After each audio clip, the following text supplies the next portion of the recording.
La Direction générale du Trésor chiffre à près de 57 milliards d'euros dès 2025 l'effet de l'absence de mise en œuvre effective des mesures d'économie annoncées dans le programme de stabilité en avril.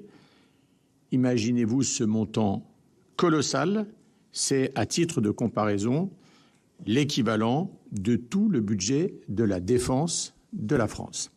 Alors autant le dire, personne n'est dupe.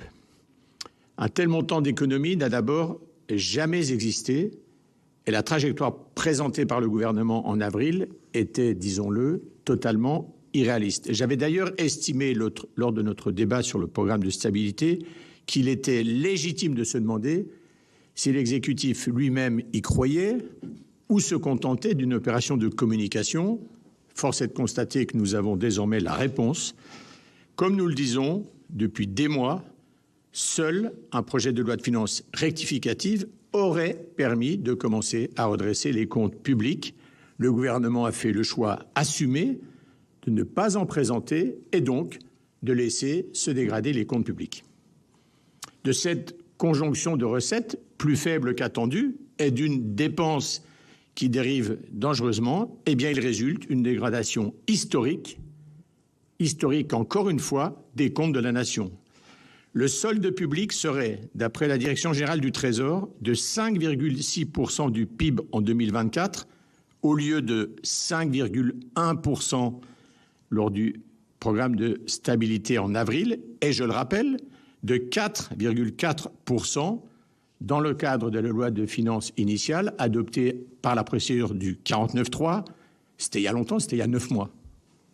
9 mois pour une telle dérive, et on nous annonce, la même note de la Direction générale du Trésor, 6,2%, c'est-à-dire, si on regarde 4,1 dans le PESTAB pour finir en 2025 à 6,2, ça voudrait dire 60 milliards et 50% d'augmentation de la dérive. Excusez du peu. Cet écart entre le 6,2 et le 4,1, qui, je le répète, date d'avril, c'est donc 60 milliards. Et pour mémoire, pour un peu resituer les choses, à la sortie du Covid en 2021, le déficit public était de 6,6%. Nous nous rapprochons donc, sans aucune raison objective, sans aucune raison extérieure, sans crise, des niveaux de déficit que nous avons connus lors de la crise sanitaire. Autant vous le dire, c'est inacceptable. Et c'est peut-être et sûrement insupportable pour notre pays. Je n'hésite donc pas à qualifier la politique budgétaire du gouvernement de catastrophique, d'autant que ces chiffres sont peut-être encore un peu optimistes, puisque tous les facteurs de risque listés dans la note et dans les notes de l'administration pour la fin de l'année peuvent, pour certains, se réaliser. Les ministres insistent dans leur courrier de transmission sur le fait que ces prévisions ne constituent pas une prévision du gouvernement, car celui-ci, en tant qu'organe politique, prévoit d'adopter ou de faire adopter des mesures qui auraient un impact sur le solde. Mais le gouvernement, c'est des ministres démissionnaires, c'est un gouvernement démissionnaire, il est dépourvu de légitimité démocratique, il expédie les affaires courantes, il ne prendra donc aucune mesure. Autant le dire, c'est de l'esbrouffe. Ces chiffres doivent donc être vus comme un état des lieux de la situation des finances publiques, laissé au prochain gouvernement, je le mets au singulier, avec un déficit abyssal. Alors, je le rappelle qu'en 2017, la majorité nouvelle d'alors, avec le nouveau président de la République, a hérité d'un déficit à 3% du PIB.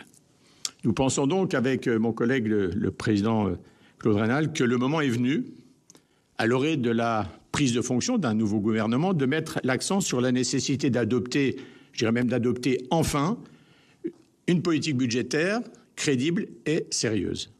Quand je dis crédible, je parle d'une politique budgétaire qui sera autre chose que des annonces sans lendemain, non suivies d'effets. Je parle donc d'une trajectoire budgétaire qui serait respectée et de comptes publics enfin tenus, enfin bien tenus, l'inverse de ce qui se passe jusqu'à présent et depuis plusieurs années. Et il est donc temps Grand temps d'arrêter d'utiliser le Covid ou l'inflation pour se cacher derrière les réalités ou son petit doigt. Enfin, c'est plutôt une main maintenant.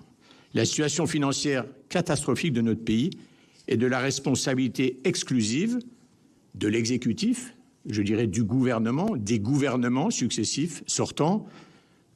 Petite précision, depuis 2017, 2 personnes sont en responsabilité constante, le président de la République élu et réélu au suffrage universel et le ministre des Finances, de l'économie et des finances. Tous les pays ont subi les mêmes crises, mais la France est 24e sur 27 en matière de déficit public en Europe. Nous laissons derrière nous l'Italie, la Hongrie et la Roumanie. Et il n'y a plus, s'agissant des dettes publiques, que l'Italie et la Grèce en Europe pour avoir une dette publique plus importante que la nôtre.